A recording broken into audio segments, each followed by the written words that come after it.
வணக்கம். வேந்தரின் கண்ணுறங்கும் வேளை இரவு செய்திகளுக்காக ஷமீனா. முதலில் தலைப்புச் செய்திகள். எம்ஜிஆர் சிறப்பு அஞ்சல் தலை மத்திய அரசு ஒப்புதல்.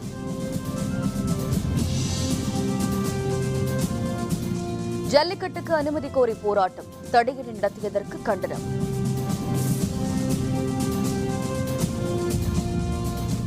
சபரிமலை ஐயப்பன் கோவிலில் மகர ஜோதி, லட்சக்கணக்கான பக்தர்கள் தரிசனம்.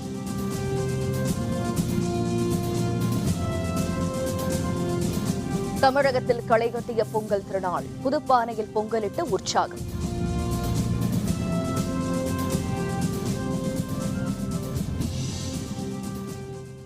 தமிழக முன்னாள் முதல்வர் எம்ஜிஆர் பிறந்த நூற்றாண்டு விழாவை ஒட்டி சிறப்பு அஞ்சல் தலை வெளியிட மத்திய அரசு ஒப்புதல் தெரிவித்துள்ளது.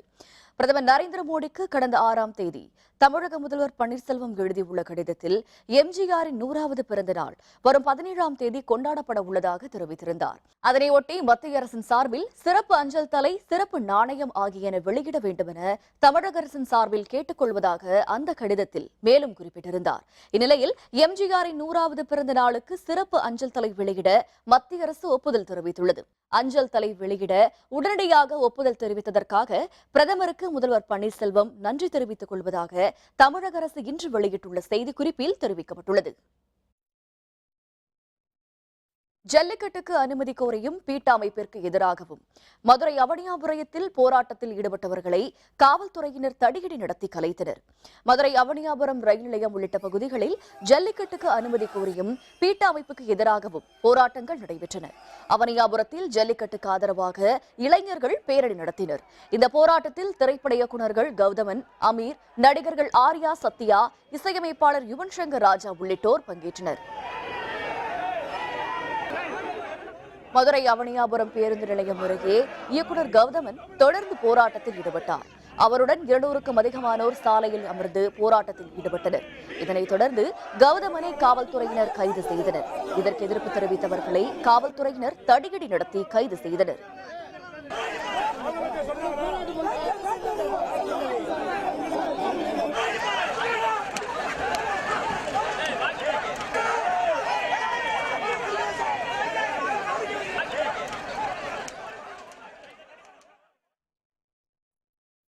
மதுரை அவனியாபுரத்தில் ஜல்லிக்கட்டுக்கு ஆதரவாக போராடியவர்கள் மீது காவல்துறை தடியடி நடத்தியதற்கு திமுக செயல் தலைவர் மு.க. ஸ்டாலின் கண்டனம் தெரிவித்துள்ளார். இதுபற்றி அறிக்கை ஒன்றை வெளியிட்டுள்ள அவர், பொங்கல் கொண்டாட்டங்களை ஒத்திவைத்துவிட்டு போராட்ட களத்தில் தமிழ் ஆர்வலர்களும் திரை உலகினரும் மக்களும் பெருமளவில் பங்கேற்றதாக தெரிவித்துள்ளார்.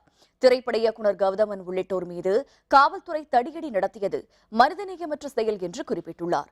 ஜனநாயக முறையில் நடைபெறும் போராட்டங்களை அடக்குமுறையால் ஒடுக்கிவிட முடியாது என தெரிவித்துள்ள ஸ்டாலின், ஜல்லிக்கட்டு நடத்த கோரி ஜனநாயக முறையில் நடைபெறும் அனைத்து போராட்டங்களுக்கும் திமுக துணை நிற்கும் என்று குறிப்பிட்டுள்ளார். கேரள மாநிலம் சபரிமலை ஐயப்பன் கோவிலில் நடைபெற்ற மகர விளக்கு பூஜையில் லட்சக்கணக்கான பக்தர்கள் கலந்து கொண்டு பொன்னம்பலமேட்டில் மகரஜோதி வடிவில் ஐயப்பனை தரிசனம் செய்தனர். புகழ்பெற்ற சபரிமலை ஐயப்பன் கோவில் மண்டல பூஜைக்காக கடந்த நவம்பர் 17ஆம் தேதி நடை திறக்கப்பட்டது.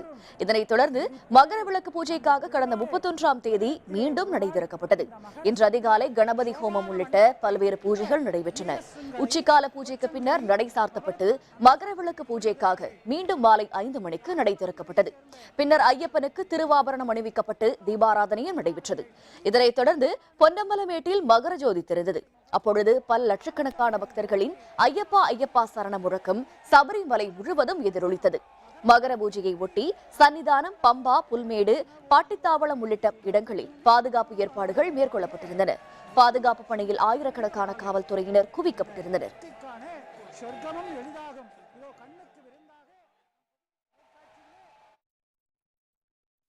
உயிர்கள் வாழவும் பயிர்கள் செழிக்கவும் உதவும் சூரியனுக்கும் இயற்கைக்கும் நன்றி தெரிவிக்கும் விதமாக பொங்கல் திருநாள் இன்று உழவர் திருநாளாக தமிழகம் முழுவதும் உற்சாகத்துடன் கொண்டாடப்பட்டது. தமிழகத்தில் பொங்கல் திருநாள் ஒவ்வொரு ஆண்டும் தை முதல் நாளில் சிறப்பாக கொண்டாடப்படுவது வழக்கம். இதன்படி இந்த ஆண்டு மக்கள் குடும்பத்துடன் பொங்கல் திருநாளை கொண்டாடினர். மக்கள் பலரும் அதிகாலையிலேயே எழுந்து நீராடி புத்தாடை உணித்தி புதுப்பாடையில் புத்தரிசியிட்டு வெல்லம், முந்திரி, திராட்சை, நெய் ஊற்றி பொங்கலிட்டனர். இதனைத் தொடர்ந்து சூரியனை வழிபட்டு பொங்கலோ பொங்கல் என உற்சாக குரல் எழுப்பினர். பின்னர் கோவிலுக்கு சென்று வழிபாடு நடத்திய மக்கள் ஒருவருக்கொருவர் பொங்கல் வாழ்த்துக்களை தெரிவித்து மகிழ்ச்சியை வெளிப்படுத்தினர். தமிழகம் மட்டுமின்றி உலகெங்கும் வாழும் தமிழர்களால் பொங்கல் திருநாள் வெகு சிறப்பாக கொண்டாடப்பட்டது. சென்னை அண்ணா நகரில் உள்ள அடுக்குமாடி குடியிருப்பில் வசிக்கும் குடும்பத்தினர் சமத்துவ பொங்கல் விழாவை கொண்டாடி மகிழ்ந்தனர். தமிழர்களின் பாரம்பரிய திருவிழாவான பொங்கல் திருநாள் இன்று தமிழகம் முழுவதும் உற்சாகத்துடன் கொண்டாடப்பட்டது. சென்னை அண்ணா நகரில் உள்ள அடுக்குமாடி குடியிருப்பில் வசிக்கும் மக்கள் அனைவரும் பாரம்பரிய ஆடைகளை அணிந்து பொங்கல் நாளை இன்று மகிழ்ச்சியுடன் கொண்டாடினர்.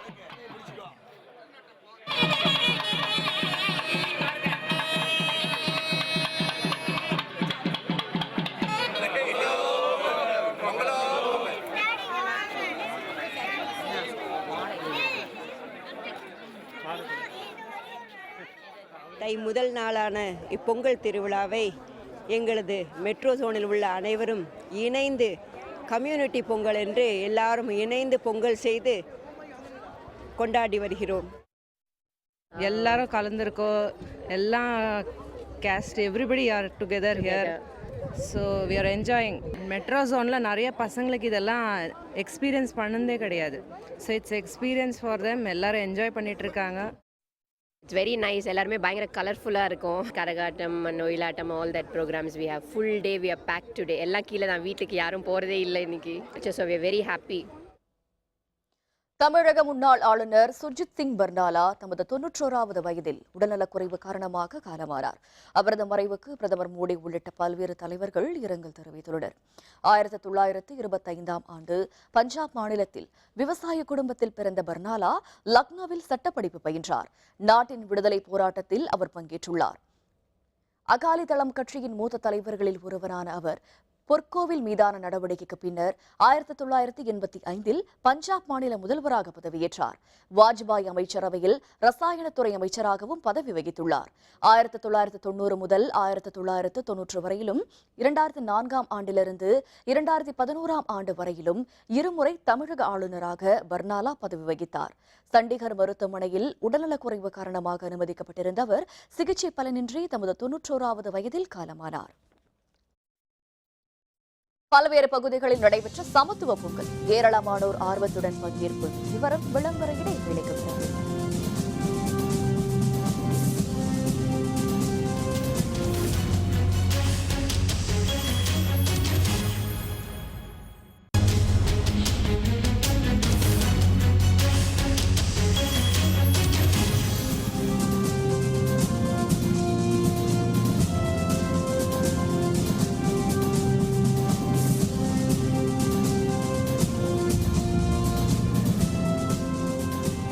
செய்திகள் தொடர்கின்றன. பீட்டா அமைப்பை தடை செய்யும் முயற்சிகளில் மத்திய அரசு ஈடுபட்டு வருவதாக பாரதிய ஜனதா கட்சியின் தமிழக தலைவர் தமிழிசை சவுந்தரராஜன் தெரிவித்துள்ளார். கோயம்புத்தூர் விமான நிலையத்தில் செய்தியாளர்களுடன் பேசிய அவர், உச்சநீதிமன்றத்தில் ஜல்லிக்கட்டுக்கு சாதகமான தீர்ப்பு வரும் என எதிர்பார்த்த நிலையில் தீர்ப்பு ஒத்திவைக்கப்பட்டது அதிர்ச்சி அளிப்பதாக தெரிவித்தார். அவசர சட்டம் கொண்டு வந்தால் ஜல்லிக்கட்டுக்கு நிரந்தர தடை விதிக்க வாய்ப்பிருப்பதாக தெரிவித்த தமிழிசை, இந்தியாவில் பீட்டா அமைப்பை தடை செய்ய அனைவரும் போராட வேண்டும் என்று தெரிவித்தார்.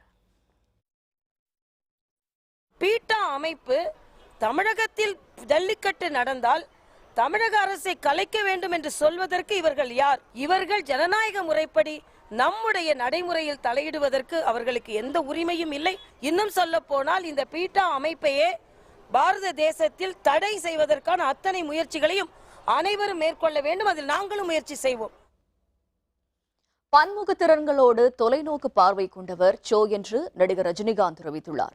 சென்னையில் நடைபெற்ற துக்ளக் பத்திரிகையின் 47வது ஆண்டு விழாவில் மறைந்த துக்ளக் ஆசிரியர் சோ உருவப்படத்திற்கு நடிகர் ரஜினிகாந்த் மலர் தூவி மரியாதை செய்தார். அதன் பின்னர் பேசிய அவர், சோவிடம் கருத்து கேட்காத அரசியல்வாதிகளே தமிழகத்தில் இல்லை என்று தெரிவித்தார்.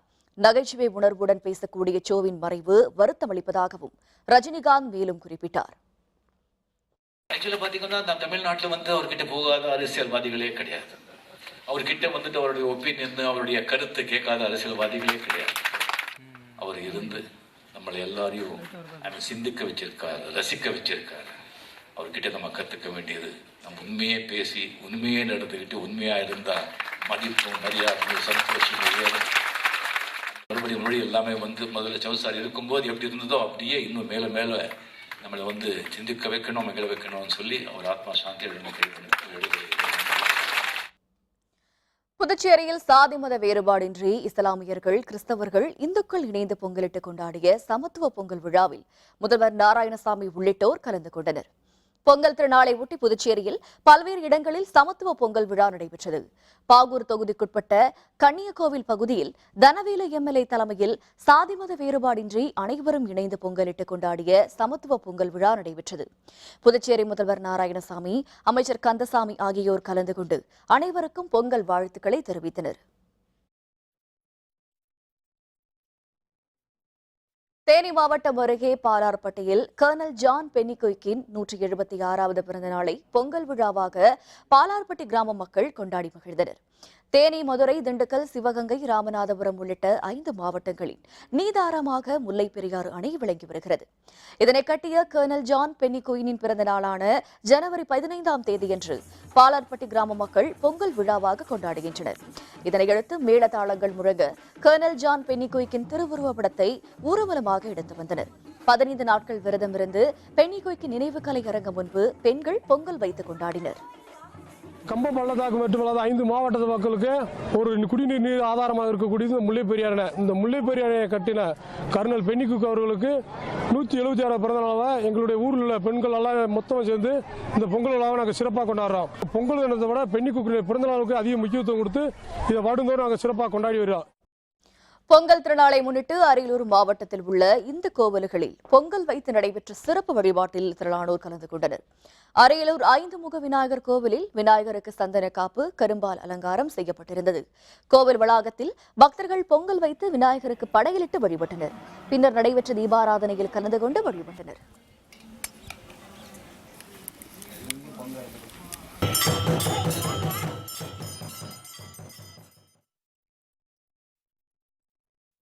சிவகங்கை மாவட்டம் காரைக்குடியில் பொங்கல் திருநாளை ஒட்டி தமிழ்தாய்க்கு நடைபெற்ற சிறப்பு வழிபாட்டில் திரளான தமிழ் ஆர்வலர்கள் கலந்து கொண்டனர். உலகிலேயே மொழிக்கு என்று தமிழ்தாய் கோவில் காரைக்குடியில் அமைக்கப்பட்டுள்ளது.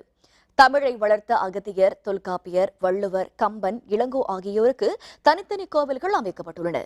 தமிழ்தாய் கலைக்கூடம் சார்பாக தமிழர் திருநாளை ஒட்டி தமிழ்தாய் சிலைக்கு விழா சிறப்பாக நடைபெற்றது.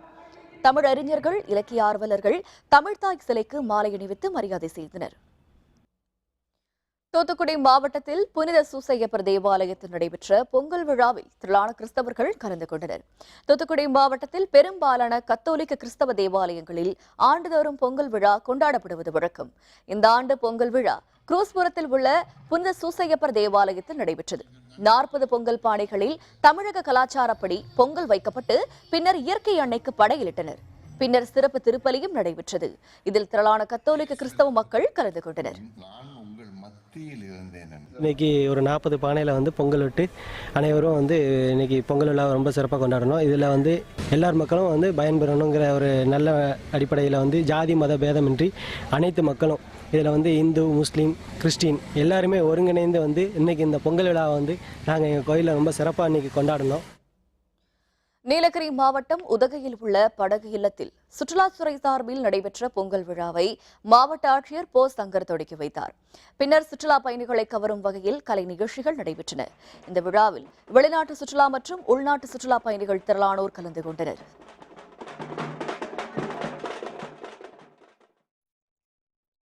திருச்சி மாவட்டம் மணப்பாறை அருகே பாத யாத்திரை சென்ற பக்தர்கள் மீது கார் மோதியதில் 5 பக்தர்கள் பலியானார்கள். ஒருவர் படுகாயத்துடன் சிகிச்சை பெற்று வருகிறார். திருச்சி பாலக்கரையைச் சேர்ந்த குணா, துவாரக், சீனிவாசன், ஹரி உள்ளிட்ட 10 பேர் நேற்று இரவு திருச்சியில் இருந்து பழனிக்கு பாத யாத்திரையாக புறப்பட்டனர். இன்று அதிகாலை 7:15 மணியளவில் அவர்கள் மணப்பாறை அருகே பாலப்பட்டி பகுதிக்கு வந்தபொழுது திருச்சியில் இருந்து திண்டுக்கல் நோக்கி வந்த கார் ஒன்று பக்தர்களின் மீது மோதியது. இதில் குணா, சலீம், சீனிவாசன், ஹரி, துவாரக் ஆகிய 5 பேர் அவ்விடத்திலேயே பலியானார்கள். குமார் என்பவர் உயிருக்கு ஆபத்தான நிலையில் மணப்பாறை தனியார் மருத்துவமனையில் சிகிச்சை பெற்று வருகிறார். இனி எஸ்ஆர்எம் தமிழ் பேராயம் வழங்கும் வேந்தர் டிவியின் நூலின்றி அமையாது அறிவு சென்னை புத்தக காட்சியின் சிறப்பு செய்தி.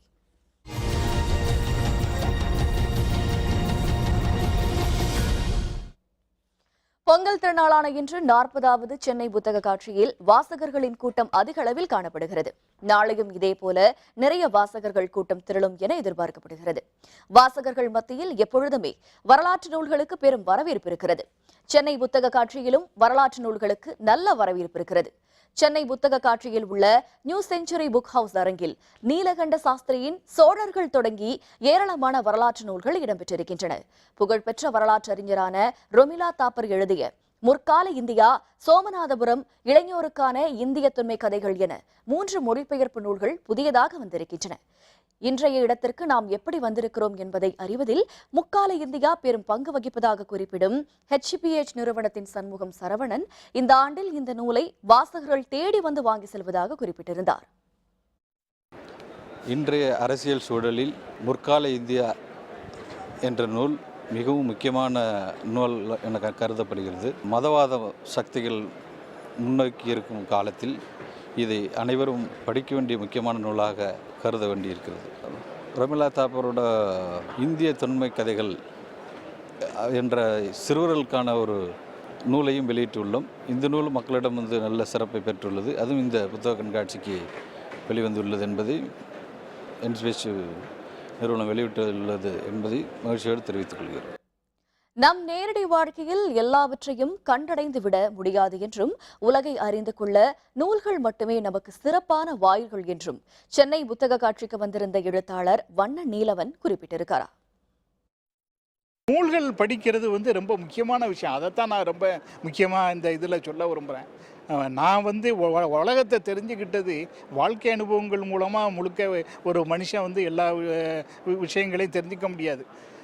ஆனால் நூல்கள் மூலமாக நிறைய உலக நாடுகள்லேருந்து நம்ம நாடு, நம்ம பகுதியில் என்ன நடக்கு, நம்ம தமிழ் மாநிலத்தில் நடக்கு, நம்ம நாட்டில் என்ன நடக்கு அப்படிங்கிற எல்லா விஷயங்களையும் எல்லா துறைகளையும் தெரிஞ்சுக்கிறதுக்கு நூல்கள் ஒன்று தான் வாய்ப்பாக இருக்குன்னு நினைக்கிறேன்.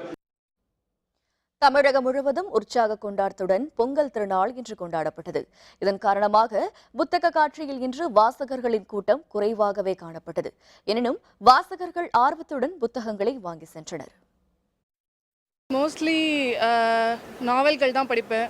சுஜாதா எழுதின நாவல்கள், அந்த மாதிரி நாவல்கள் தான் படிப்பேன். எல்லா புத்தகங்களும் ஒரே இடத்துல இருக்கிறது ரொம்ப யூஸ்ஃபுல்லாக இருக்குது. ஒரு பேப்பரை புரட்டி பார்க்குற அந்த சுகம் ஐபேட்லேயோ இல்லை மற்ற எலக்ட்ரானிக் டிவைசஸில் கண்டிப்பாக இல்லை. இந்த மாதிரி பேப்பர் புக்கு படிக்கிறதுக்காகவே எனக்கு ரொம்ப பிடிக்கும். நான் நிறையா mystery and spiritual kind of books நிறையா பண்ணிகிட்ருக்கேன். டெஃபினெட்லி நிறையா பயனுள்ளதாக இருக்கும். பிகாஸ் ரிசர்ச் ஸ்டூடெண்ட்டுங்கிறனால இவ்வளோ புக்ஸ் ஆல் டுகெதர் நான் கண்டினியூஸாக வரணும்னு நினைக்கிறேன் இந்த எண்ட் ஆகிற வரைக்கும். நான் வாங்கினது பார்த்திங்கன்னா டாக்டர் APJ அப்துல் கலாம் அவரோட அக்னி சிறகுகள் நான் வாங்கியிருக்கேன். அதுக்கப்புறம் கரண்ட் அஃபேர்ஸ் ரொம்ப முக்கியம். இப்போ இருக்க யங்ஸ்டர்ஸ்க்கு கரண்ட் அஃபேர்ஸ் ரொம்ப முக்கியம். நிறைய பேருக்கு நிறைய விஷயங்கள் தெரியாது. ஸோ அரசியல் சம்மந்தப்பட்டது, எஜுகேஷன் சம்மந்தப்பட்டது நிறையா இருக்குது. ஸோ எல்லாமே மிஸ் பண்ணாமல் வாங்க. இது ஒரு நல்ல ஆப்பர்ச்சுனிட்டி. ஏன்னா நம்ம தேடி போனால் கூட கிடைக்காத புக்ஸ் எல்லாமே இங்கே இருக்குது, ஒரே இடத்துல இருக்குது.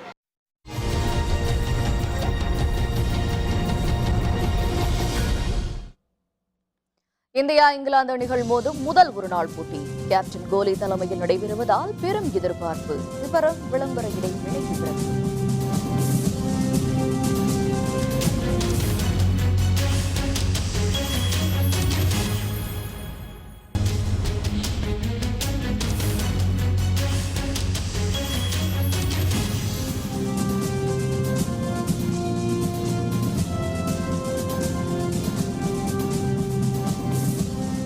செய்திகள் தொடர்கின்றன. இனி ஆய்வு செய்தி.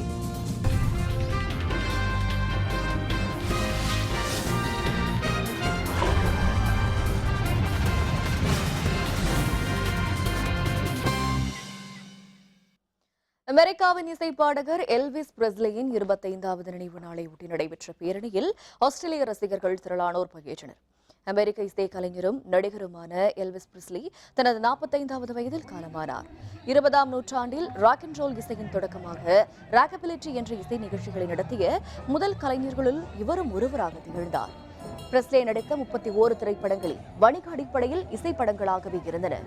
இதில் தொலைக்காட்சிகளில் மேடை இசை நிகழ்ச்சிகளை நடத்தியதன் மூலம் பல்லாயிரக்கணக்கான ரசிகர்களை இவர் கவர்ந்தார். ராக் அண்ட் ரோலின் மன்னன் என்றழைக்கப்பட்ட இவர் போதை மருந்து கடுமையாக காலமானார். இசை பயணத்திற்கு மதிப்பளிக்கும் வகையில் ஆஸ்திரேலியாவில் இவருடைய ரசிகர்கள் நினைவு பேரணி நடத்தினர். இதில் பிரஸ்லி போன்று வேடமணிந்து ரசிகர்கள் கலந்து கொண்டனர்.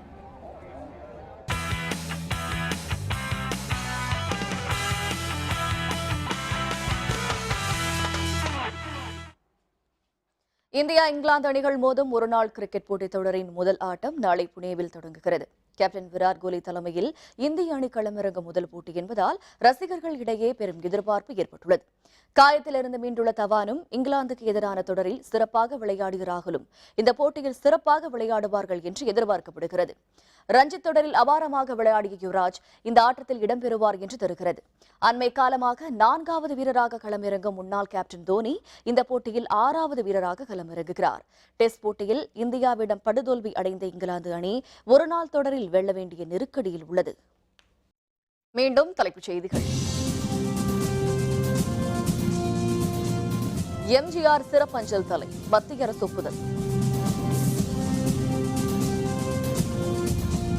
ஜல்லிக்கட்டுக்கு அனுமதி கோரி போராட்டம் தடியடி நடத்தியதற்கு கண்டனம்.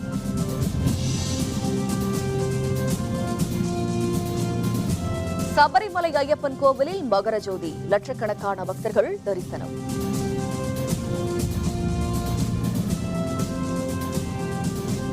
தமிழகத்தில் களை கட்டிய பொங்கல் திருநாள் புதுப்பானையில் பொங்கலிட்டு உற்சாகம். இத்துடன் வேந்தரின் கண்ணுறங்கும் வேளை இரவு செய்திகள் நிறைவடைந்தன. மீண்டும் நாளை காலை 8 மணிக்கு இளங்கதிர் காலை செய்திகளில் சந்திப்போம். வணக்கம்.